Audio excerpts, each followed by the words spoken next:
Hughes explains that it all comes down to cognitive overload. Your brain can only hold on to so many contradictory ideas before it short circuits. At that breaking point, you stop critically thinking and start following. That's where the real manipulation begins. Confusion, pause, insertion.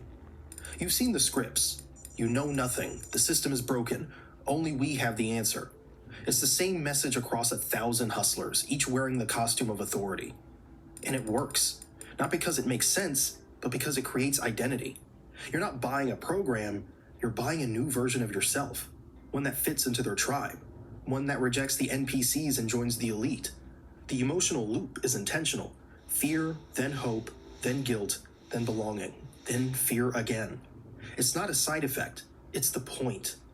Studies back this up.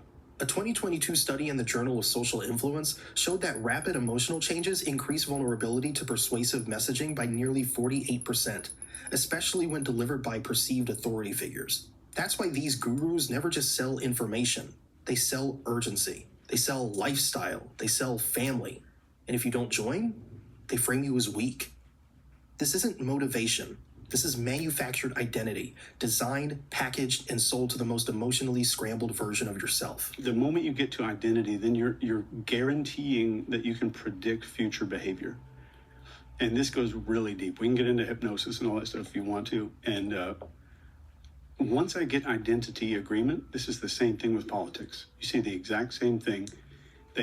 Identity gets hijacked, and then I can do anything I want because your identity is involved here. It's not you're agreeing with my ideas. You're agreeing because it's who you are.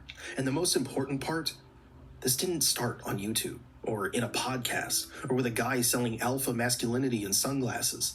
Chase Hughes is clear. The psychological tools we're seeing today were forged in war rooms and interrogation chambers. The modern manipulation playbook is rooted in government-funded psychological operations, PSYOPs, where behavior manipulation was first introduced. Here's what he reveals about the Milgram experiment. You've heard of the